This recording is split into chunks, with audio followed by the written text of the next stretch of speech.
ഒരു ദുസ്വപ്നമായി പോലും ആ വീട്ടുകാരും കരുതിയിരുന്നിട്ടുണ്ടായിരിക്കില്ല ഇങ്ങനെയൊരു അപകടം തങ്ങളെയൊക്കെ തേടിയെത്തുമെന്ന്.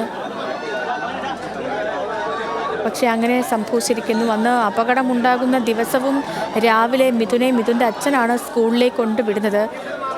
എല്ലാ ദിവസവും ബസ്സിൽ സ്കൂളിൽ പോകാറുള്ള കുട്ടി അന്ന് അച്ഛനോട് സ്കൂളിൽ കൊണ്ടുവിടാൻ ആവശ്യപ്പെടുകയായിരുന്നു. പിന്നീട് തന്നെ നേരത്തെ വിളിക്കാൻ വരണമെന്നും അച്ഛനോട് പറഞ്ഞിരുന്നു. പക്ഷേ ആ പറഞ്ഞതിലും നേരത്തെ മിഥുൻ ഒറ്റയ്ക്ക് മടങ്ങുന്നതാണ് നമ്മൾ കണ്ടത്. ആ അച്ഛൻ്റെ വിലാപം, മുത്തച്ഛൻ്റെ വിലാപം, മുത്തശ്ശിയുടെ വിലാപം, നമുക്കറിയാവുന്ന പോലെ ഒന്ന് ആഞ്ഞ് നിലവിളിക്കാൻ പോലും കരുത്തില്ലാതെ തളർന്നു കിടക്കുന്ന ആ മുത്തശ്ശിയുടെ കാഴ്ചയൊന്നും കണ്ണിൽ നിന്ന് മറയുന്നില്ല. ആ അമ്മയെ കുറച്ച് മുൻപാണ് ദേഹാസ്വാസ്ഥ്യത്തെ തുടർന്ന് ആശുപത്രിയിൽ പ്രവേശിപ്പിച്ചത്. പിന്നീട് ആ അമ്മയെ മടക്കിക്കൊണ്ട് വരികയായിരുന്നു. അവശയാണ് മിഥുൻ്റെ മുത്തശ്ശി.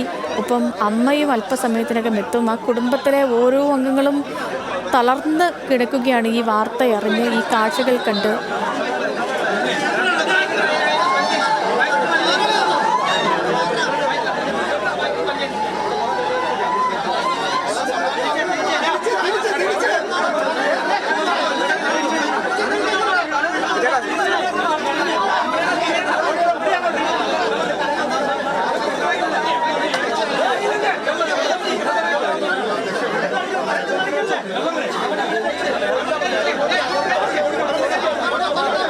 മിഥുൻ്റെ മൃതദേഹം വീട്ടിനുള്ളിലേക്ക് കൊണ്ടുവരുന്ന ദൃശ്യങ്ങളാണ് നമ്മൾ കാണുന്നത്.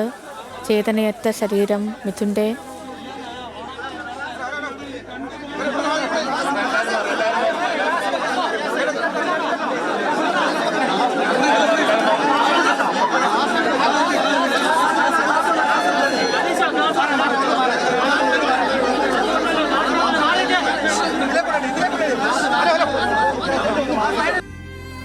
എത്രയെങ്കിലും കാലം ജീവിച്ചിരിക്കേണ്ട ഒരു മകനാണത്.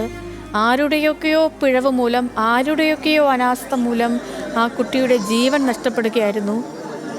ഈ ആർക്ക് എന്ത് ശിക്ഷ കൊടുത്താലും ഇനി എന്തൊക്കെ ചെയ്താലും പോയ ജീവന് പകരമാകില്ല ഒന്നും. ഒരു കുടുംബത്തിൻ്റെ ആകെ സന്തോഷമാണ് കെട്ടുപോയത്. ഒരു കുടുംബത്തിൻ്റെ പ്രതീക്ഷയാണ് കെട്ടുപോയത്.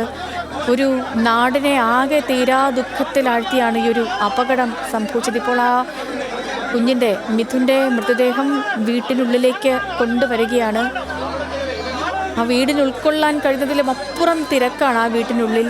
മിഥുനെ അവസാനമായി ഒരു നോക്ക് കാണാൻ നാട്ടുകാരും ബന്ധുക്കളും അറിയാവുന്നവരൊക്കെയും അറിയാത്തവരൊക്കെയും ആ വീടിനുള്ളിലുണ്ട്, ആ വീടിൻ്റെ പരിസരത്തുണ്ട് മിഥുനെ ഒന്ന് കാണാനായി.